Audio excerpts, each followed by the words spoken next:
Hello everyone, मैं M के मैला फ्रॉम केमिस्ट्री पॉइंट। जो स्टूडेंट्स नए हैं वो पहले चैनल को सब्सक्राइब कर लें और वीडियो को लाइक और शेयर करना ना भूलें। दूसरा, बड़ा वीडियो को जो है वो पहले आप कंप्लीट देखें। जो इसमें टॉपिक दिया जा रहा है उसको आप समझें, क्योंकि ऑर्गेनिक पोर्शन है उसको पहले समझना ज़रूरी होता है। उसके बाद में जो है वो बेटा आप अपने नोट्स जो है वो खुद डेवलप करें, उसको बनाएं, तो बहुत जल्दी और अच्छा समझ में आता है। ऐसा नहीं होना चाहिए कि वीडियो चल रहा है और साथ साथ में आप नोट्स बना रहे हो, तो उससे कंसेप्ट क्लियर नहीं होते, ना बात समझ में आती है कि इसमें क्या समझाया जा रहा है। क्लियर है?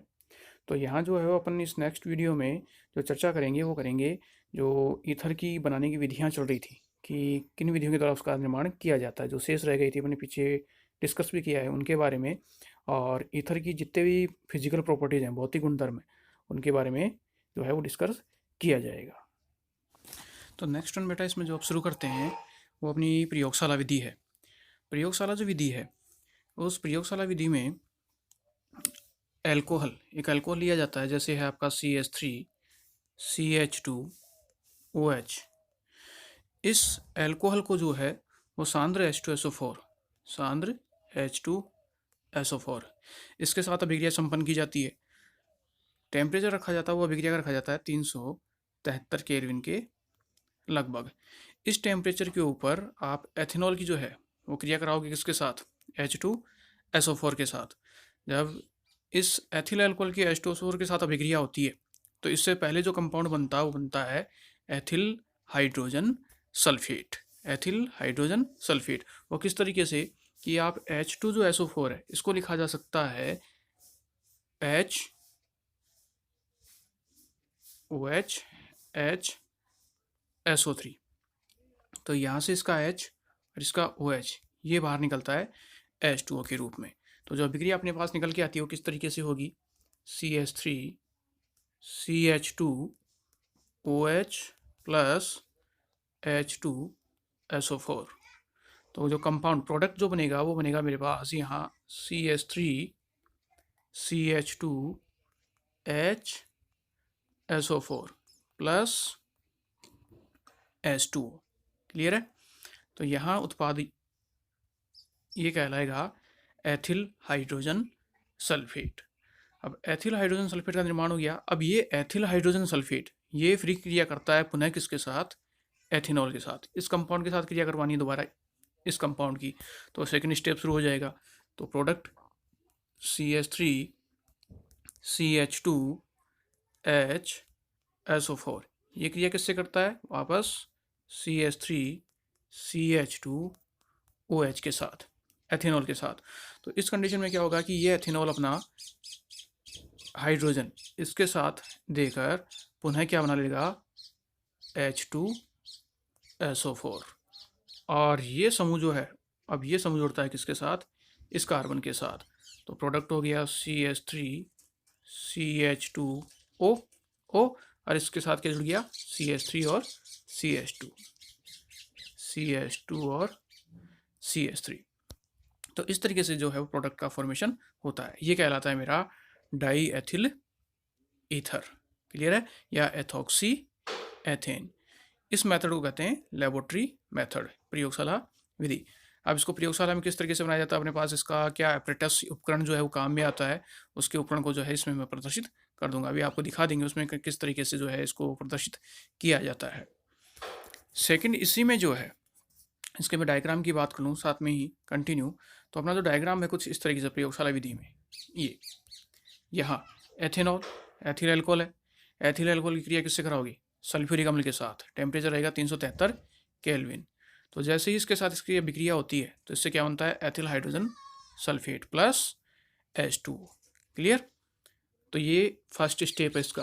अब एथिल हाइड्रोजन सल्फेट ये जो बना है इसकी क्रिया फिर किसके साथ होगी? पुनः वापस एथेनॉल के साथ। इसकी पुनः क्रिया किसके साथ संपन्न की जाती है? एथेनॉल के साथ। ये एथेनॉल के साथ इसकी अभिक्रिया संपन्न होती है, तो इससे बनता है एथॉक्सी एथेन और वापस क्या बन गया? H2SO4। अब इस पूरी प्रक्रिया में, इस पूरी अभिक्रिया में जो अपना एपरेटस काम में आ रहा है वो ये यहाँ जो है मेरे पास एक स्टैंड है। इस स्टैंड के नीचे बीकर लगा हुआ, ये कॉनिकल फ्लास्क जो है वो मेरा है। यहाँ जो है वो आप एल्कोहल को, जो भी आपका कंपोनेंट दिया हुआ है, यानी CH3CH2OH, जो अभिक्रिया में मैंने प्रयुक्त किया था, लिया था, वो डाला जाता है। फिर इसमें जो है इसको बॉईल किया जाता है। बॉईल करोगे, साथ में क्या मिलाया हुआ है, H2SO4 मिलाया हुआ है। यहाँ ये संधानित्र होता है, जहाँ इसको ठंडा किया जाता है, तो इसकी वेपर जो वाष्प बनेगी वो संघनित होकर यहाँ जमा हो जाएगी। वो कंपाउंड मेरा क्या है, ईथर। तो ये थ्योरेटिकल एग्जाम में पूछा जाता है। ये थ्योरेटिकल एग्जाम के लिए अपने पास, ऑब्जेक्टिव में इसका कोई क्वेश्चन नहीं है, सिलेक्टेड कोई क्वेश्चन नहीं आता है। क्लियर। तो ये एपरेटस जो है अपने यहाँ प्रयुक्त होता है। इसके नेक्स्ट वन, अगली जो विधि आती है, इसमें अगली विधि की बात करूँ मैं, तो अगली विधि है वो है एल्कोहलों पर डाईएजोमेथेन। एल्कोहल है, इस पे आपको डाईएजोमेथेन यानी CH2 और N2 इसकी क्रिया करवानी। इसको कहा जाता है डाईएजो। ये है डाईएजो और ये है मेथेन। इस डाईएजोमेथेन की क्रिया किससे कराओगे आप, एक एल्कोहल से कराओगे। जैसे ही डाईएजोमेथेन की क्रिया एल्कोहल से होती है, तो इसमें क्या होगा कि यहाँ बेटा इसमें जो है ये डाईएजोमेथेन में N2 है, ये तो बाहर निकलती है गैस के रूप में, ये तो वेपर के रूप में बाहर मुक्त हो जाएगी। और ये जो CH2 समूह है, ये किसके साथ हो जाएगा, हाइड्रोजन के साथ। तो जैसे ही ये हाइड्रोजन के साथ जुड़ता है तो कंपाउंड हो गया RO, और ये हाइड्रोजन को ग्रहण करके इसमें कन्वर्ट हो जाएगा CH3 में। ठीक है, प्लस N2 निष्कासित बाहर। तो ये जो प्रोडक्ट हो गया वो हो जाएगा मेरा ईथर। ठीक है। अब यहाँ R जो है वो अगर आपका समान है, यहाँ भी CH3 ही है और इधर भी CH3 है, जब दोनों तरफ CH3 है तो वो कैसा हो गया, समित ईथर। और दोनों अगर एक तरफ R डैश है और एक तरफ CH3, इन दोनों डिफरेंट है, अलग अलग हैं, तो वो जाएगा मेरा कैसा, असमित ईथर, या जिसे मैं यूँ कह सकता हूँ कि मिश्रित ईथर। क्लियर है। तो ये पहला प्रक्रिया कहलाती है डाईएजोमेथेन के साथ। जैसे एक एग्जाम्पल लें तो यहाँ मैंने अभिकारक लिया CH3CH2OH प्लस CH2N2। तो ये क्रिया करेगा, तो ये क्रिया करता है तो क्या बनता है, यहाँ से ये CH2 जो है वो किसको लेगा, इस हाइड्रोजन को, और ये यहाँ से नाइट्रोजन बाहर। तो प्रोडक्ट हो गया CH3CH2O, और ये क्या बन गया, हाइड्रोजन को लेकर CH3 प्लस N2 निष्कासित, पात्र से बाहर हो जाएगी। ये आपका प्रोडक्ट ईथर। अब यहाँ देखो ऑक्सीजन के इधर एक कार्बन है, इधर कितने कार्बन है, 2 कार्बन है, तो ये कैसा है, असमित ईथर या मिश्रित ईथर। क्लियर। नाम क्या होगा इसका, मेथॉक्सी, और ये हो गया आपका एथेन, मेथॉक्सी एथेन। तो ये हो गया आपका एल्कोहलों पर डाईएजोमेथेन की क्रिया द्वारा ईथर का निर्माण। इसी में अगली जो विधि आती है, थर्ड विधि की बात करूं मैं, तो जो थर्ड विधि है वो क्या है, निम्नतर जो हैलोजनीकृत ईथर हैं उनके द्वारा। निम्नतर हैलोजनीकृत ईथर होता है, जैसे है CH3O, CH2 और Br। ये हैलोजनीकृत ईथर है, इसको बोला जाता है। ईथर पहले से प्रेजेंट है लेकिन उसमें क्या जुड़ा हुआ है, साथ में हैलोजन समूह, तो इसको कहते हैं हैलोजनीकृत ईथर। इस हैलोजनीकृत ईथर की क्रिया करवाई जाती है RMgX के साथ। क्लियर। तो जैसे ही आप RMgX के साथ इसकी क्रिया कराओगे, तो ये ध्यान है मुझे कि Br पे है नेगेटिव चार्ज, कार्बन पे आएगा पॉजिटिव चार्ज, Mg के ऊपर क्या आएगा, पॉजिटिव चार्ज, और R पे क्या आएगा, नेगेटिव चार्ज। तो ये Mg इस Br को लेके बाहर निकलेगा, और R नेगेटिव किसके साथ जुड़ जाएगा, इस कार्बन प्लस के साथ। तो अभिक्रिया किस तरीके से हो जाएगी, तो यहाँ ले लिया मैंने CH3O CH2 Br plus RMgX। तो ये Mg तो किसके साथ जुड़ेगा, Br के साथ, ये R किसके साथ जुड़ेगा, इस CH2 के साथ। तो उत्पाद क्या हो गया, CH3O CH2, और यहाँ जो है ये क्या जुड़ गया आपका, R समूह, R प्लस Mg, इधर हो गया X और इधर हो गया आपका Br। तो इससे किसका फॉर्मेशन हो गया आपका, ईथर का। अब ये देखो यहाँ CH3 समूह है, और इधर इस ईथर के 2 3 4 5 जितने भी आप कार्बन लेना चाहो वो कार्बन की संख्या है। तो जैसे इसको दोबारा देख लेते हैं, इसमें बता दो है कि CH3 है कंपाउंड, O है, CH2 है और Br है। ठीक है। और इसकी क्रिया किसके साथ करवानी थी, RMG और X के साथ। तो यहाँ से क्या होगा, यहाँ से ये MgX और Br को लेके बाहर हो जाएगा और R इसके साथ जुड़ जाएगा। तो कंपाउंड मेरा हो गया CH3O CH2R प्लस MgX और Br। तो ये किसका फॉर्मेशन हो गया, ये ईथर का फॉर्मेशन हो गया। तो इस तरीके से ईथर का जो है निर्माण होता है किसके द्वारा, निम्नतर हैलोजनीकृत ईथर की ग्रिग्नार अभिकर्मक के साथ क्रिया द्वारा। क्लियर है। तो यहाँ जो है वो अपने इसके मेथड और प्रिपरेशन वो कंप्लीट होते हैं। जैसे इसको मैं रिवाइज कर दूं तो यहाँ ये लेबोरेटरी मेथड हो ही गया था, प्रयोगशाला विधि हो ही गई थी। प्रयोगशाला विधि में जो है वो क्या है, विलियमसन शतक ईथर विकर्ण की प्रक्रम, जिसमें एक एथेनॉल है, एथेनॉल की क्रिया सांद्र सल्फ्यूरिक अम्ल से कराओगे 373 केल्विन पे। तो जो फर्स्ट कंपाउंड बनेगा, फर्स्ट स्टेप, उसमें फर्स्ट स्टेप में जो मेरा बनता है वो बनता है एथिल हाइड्रोजन सल्फेट और साथ में वाटर मॉलिक्यूल रिमूव होता है। और जो एथिल हाइड्रोजन सल्फेट बना, उस एथिल हाइड्रोजन सल्फेट की क्रिया फिर किसके साथ करवाई जाती है, ये सेकंड स्टेप है, वो फिर कराओगे एथेनॉल के साथ। एथेनॉल के साथ संपन्न करवाया जाता है तो बनता है एथॉक्सी एथेन और साथ में पुनः क्या बनता है वापस H2SO4। और इस पूरी प्रक्रिया में जो एपरेटस प्रयुक्त होता है वो अपने पास ये एपरेटस इस अभिक्रिया में प्रयुक्त किया जाता है। ये प्रयोगशाला का उपकरण है। जो बच्चे ऑब्जेक्टिव क्वेश्चन की तैयारी करते हैं उनके लिए इंपॉर्टेंट नहीं है, वहाँ ये नहीं पूछा जाता है, केवल थ्योरेटिकल पर्पज़ के लिए है। नेक्स्ट इसमें अगली विधि की जो बात की थी वो थी मेरे पास एल्कोहल पर डाईएजोमेथेन की अभिक्रिया। एल्कोहल पर डाईएजोमेथेन की जो अभिक्रिया होगी तो उससे क्या बनता है, तो यहाँ देख ही लिया था कि N2 जो है वो बाहर निकलेगा और CH2 समूह किसके साथ जुड़ जाएगा, इस हाइड्रोजन के साथ, तो कन्वर्ट हो जाएगा CH3 में एथिल मैथिल ईथर या मेथॉक्सी एथेन। बाहर क्या निकलता है, N2 समूह, ये गैस के रूप में पात्र से बाहर हो जाएगा। तो पात्र में जो शेष बचेगा वो शुद्ध बचेगा मेथॉक्सी एथेन यानी ईथर। इसके नेक्स्ट वन जो तीसरे अपने अभिक्रिया की बात की थी वो थी निम्नतर हैलोजनीकृत ईथर, इसकी ग्रिग्नार अभिकर्मक से क्रिया। तो ये होता है अपना निम्नीकृत हैलोजनीकृत ईथर, ईथर है और साथ में क्या दिया हुआ है, हैलोजन समूह, तो इसे कहा जाता है निम्नतर हैलोजनीकृत ईथर। क्लियर। ये है आपका GR ग्रिग्नार अभिकर्मक। तो ग्रिग्नार अभिकर्मक से क्रिया होगी तो किस तरीके से, यहाँ Mg प्लस में है और CH3 माइनस में है, Br माइनस में है और CH2 प्लस में है। तो MgBr जो है वो किसको लेके बाहर निकलेगा, इस Br को, और CH3 किसके साथ जुड़ जाएगा, इस कार्बन के साथ। तो यहाँ से ये तो बन गया MgBr और Br और ये CH3 जैसे इसके साथ जुड़ता है तो कंपाउंड बन गया मेथॉक्सी एथेन।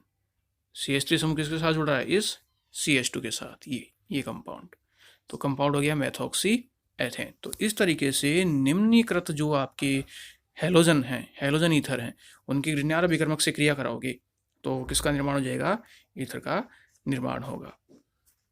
तो यहाँ जो है वो ईथर के मेथड ऑफ प्रिपरेशन का हिस्सा समाप्त होता है। इसके बाद में बात आती है बेटा यहाँ ईथर की जो फिजिकल प्रॉपर्टीज़ हैं, भौतिक गुणों की बात करूँ मैं, ईथर के जो भौतिक गुण हैं उनको देखना है। भौतिक गुणों से ऑब्जेक्टिव में क्वेश्चन आ जाता है इसमें कि पहचानने का मेथड क्या है, क्या फंक्शनल ग्रुप है, इसका टेम्परेचर क्या है, इसकी डेंसिटी यानी घनत्व क्या है, तापमान क्या है, इस तरह की सारी चीज़ें जो है कभी कभार अपने पॉइंट व्यू वैसे कम पूछी जाती हैं, लेकिन हो सकता है 1% चांस रहता है उस चीज़ को पूछा जाए। तो यहाँ भौतिक गुणों का डिस्कस करते हैं। तो इसमें भौतिक गुणों में जो है वो पॉइंट व्यू में बोले जा रहा हूँ, वो आपको एक एक पॉइंट जो है वो राइट डाउन लिखना है। नंबर 1 हेडिंग डालेंगे भौतिक गुण, और भौतिक गुणों में फर्स्ट है पहला, ईथर जो है, ईथर जो है यानी ईथर रंगहीन, ईथर रंगहीन कॉमा मीठी गंध, ईथर रंगहीन कॉमा मीठी गंध वाला द्रव है। ईथर रंगहीन कॉमा मीठी गंध वाला द्रव है, ये इसका फर्स्ट पॉइंट है। क्लियर है, ईथर रंगहीन कॉमा मीठी गंध वाला द्रव है। सेकंड पॉइंट लिखेंगे इसके लिए, यह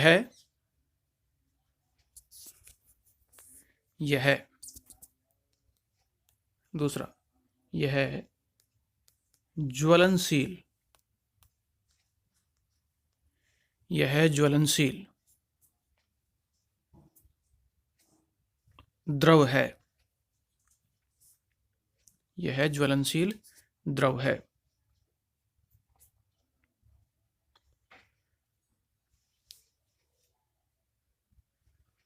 तीसरा, यह वाष्पशील, यह वाष्पशील प्रकृति का होता है,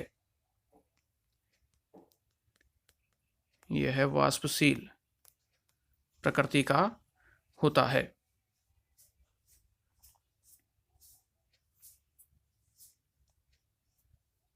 नंबर 4, चौथा पॉइंट, यह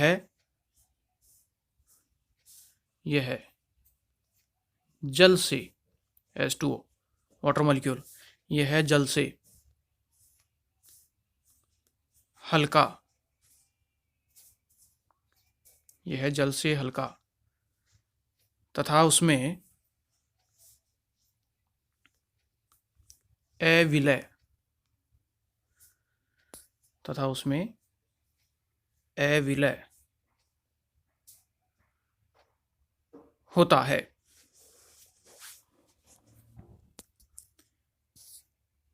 अविलय होता है। नंबर 5, यह कार्बनिक विलायकों, यह कार्बनिक विलायकों जैसे benzene C6H6, phenol, alcohol, phenol होता है बेटा, पढ़ लिया अपने, C6H5OH, फिनॉल, एल्कोहल ROH आदि में पूर्ण रूप से घुलनशील होता है, आदि में पूर्ण रूप से घुलनशील होता है।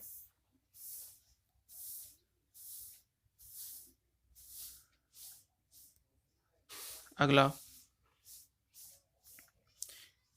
इसकी वाष्प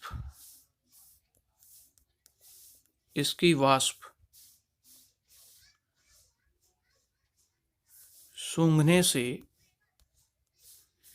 इसकी वाष्प सूंघने से बेहोशी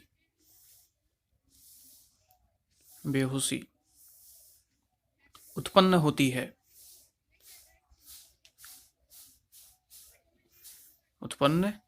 है, अतः इसे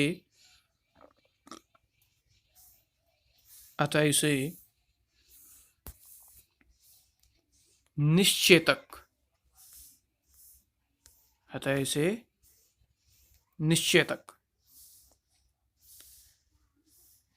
के रूप में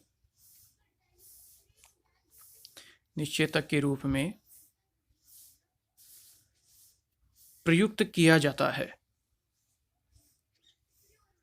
निश्चेतक के रूप में प्रयुक्त किया जाता है।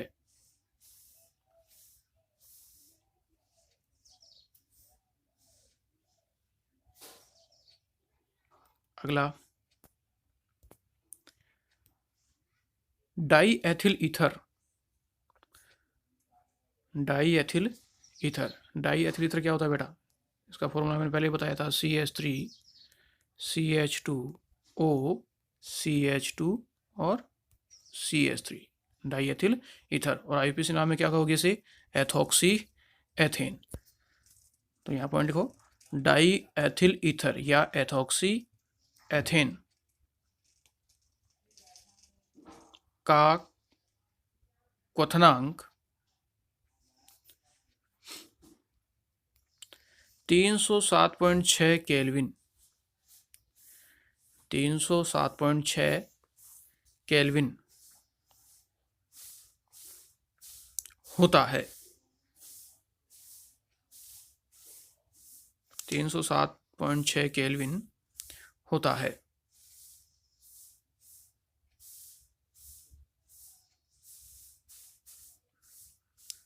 नेक्स्ट अगला, ईथर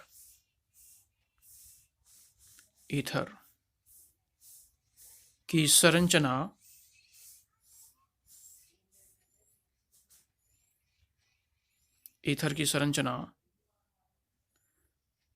कोणीय प्रकार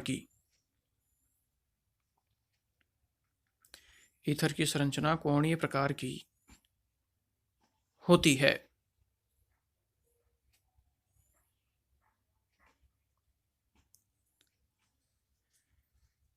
एवं इसका द्विध्रुव आघूर्ण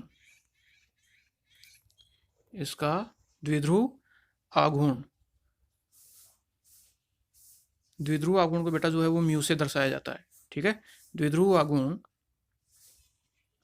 1.3 डिवाई 1.3 डिवाई होता है। 1.3 डिवाई होता है। अब द्विध्रुव आघूर्ण 1.3 डिवाई जो है वो किस तरीके से होता है बेटा, इसमें जैसे अपन डाई एथिल ईथर की बात करें तो कंपाउंड जैसे था CH3 CH2O और ऑक्सीजन के पास जो है वो 2 लोन पेयर हैं, इधर था CH2 और CH3। क्लियर है। अब यहाँ देखो एक चीज़ देखी जाए तो ऑक्सीजन के पास 2 लोन पेयर हैं, तो अपन ने रासायनिक बंध में पढ़ा है, ये 11th में भी अपने आया था जब द्विध्रुव आघूर्ण के बारे में डिस्कस किया था। ये जो ग्रुप है और ये जो ग्रुप है एथिल ग्रुप, इन दोनों की प्रवृत्ति इलेक्ट्रॉन देने की होती है। अब इलेक्ट्रॉन देने की क्यों होती है, क्योंकि ऑक्सीजन की इलेक्ट्रोनेगेटिविटी विद्युतनता इसकी En वो क्या है, ज़्यादा है, तो ये इलेक्ट्रॉनों को अपनी ओर खींचना शुरू करता है, तो ये दोनों समूह इलेक्ट्रॉनों को देना शुरू करते हैं। और लोन पेयर पहले से यहाँ रखे हुए हैं 2, और लोन पेयर का द्विध्रुव आघूर्ण हमेशा कहाँ होता है, ऊपर की ओर होता है, तो 2 लोन पेयर का द्विध्रुव आघूर्ण ऊपर की ओर, इधर से ये इलेक्ट्रॉन भी ले रहा है, तो सारे इलेक्ट्रॉन्स की डायरेक्शन देखो तो सारी डायरेक्शन कहाँ जा रही है, कंप्लीट ऊपर की ओर जा रही है। अब कंप्लीट ऊपर की ओर जा रही है, इसलिए इसका द्विध्रुव आघूर्ण का मान जो है यानी म्यू का मान जो है वो बहुत ही ज़्यादा होता है, 0 पॉसिबल संभव नहीं है। क्लियर है। जैसे इसको मैं दूसरे रूप में कंसल्ट करूँ, यहाँ तो ईथर को लेकर कि ऑक्सीजन है, अगर ऑक्सीजन के साथ इस तरीके से कुछ होता OF और F, वही 2 लोन पेयर हैं, पीछे वाले से तुलना कर रहे हैं ये, अब ये ईथर नहीं है। ठीक है, ये 2 समूह ग्रुप जुड़े हुए हैं यहाँ। अब यहाँ जो देखोगे तो ऑक्सीजन की तुलना में फ्लोरीन की विद्युतता क्या होती है ज़्यादा, तो इलेक्ट्रॉन कौन खींचेगा, फ्लोरीन, ये दोनों फ्लोरीन इधर नीचे की ओर खींचते हैं। और लोन पेयर की संख्या है 2, लोन पेयर कहाँ खींचता है, ऊपर की ओर, तो ऊपर की ओर और 2 नीचे की ओर, द्विध्रुव आघूर्ण का मान 0 होगा, 0 तो नहीं होगा, लेकिन तुलनात्मक रूप से जो पीछे वाला कंपाउंड अपन ने लिया था उसकी तुलना में यानी ईथर की तुलना में इस कंपाउंड का द्विध्रुव आघूर्ण का मान हमेशा जो है अपेक्षाकृत क्या होता है, कम होता है। इसका अर्थ क्या हुआ कि आपका जो C2H5O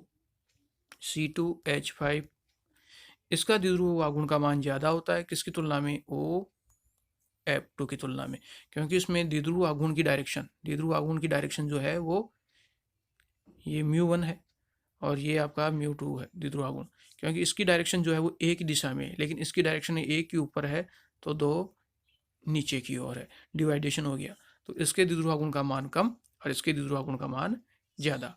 इसमें डिवाइडेशन क्यों, उसका रीजन समझ गए, फ्लोरीन की विद्युतता क्या है, ज़्यादा, तो फ्लोरीन इलेक्ट्रॉनों को अपनी ओर खींच लेता है, लेकिन यहाँ जो है वो ऑक्सीजन की विद्युतता ज़्यादा है तो ऑक्सीजन अपने इलेक्ट्रॉन अपनी ओर खींचता है, तो डायरेक्शन एक तरफ और इसमें डायरेक्शन का विभाजन हो गया, इस वजह से OF2 का द्विध्रुव आघूर्ण कम होता है और इसके द्विध्रुव आघूर्ण का मान ज़्यादा होता है। इसे अपन जो है वो अलग से मैं टॉपिक बनाऊंगा द्विध्रुव आघूर्ण का, वो 11th बेस पे होगा, जेट ICR उस लेवल पे, JEE अपने नीट में चलता है, सीनियर बेस पे नहीं है, समझने के आधार पे है वो, तो वहाँ से आप इसको जो है वो और ज़्यादा क्लियर कर सकते हैं।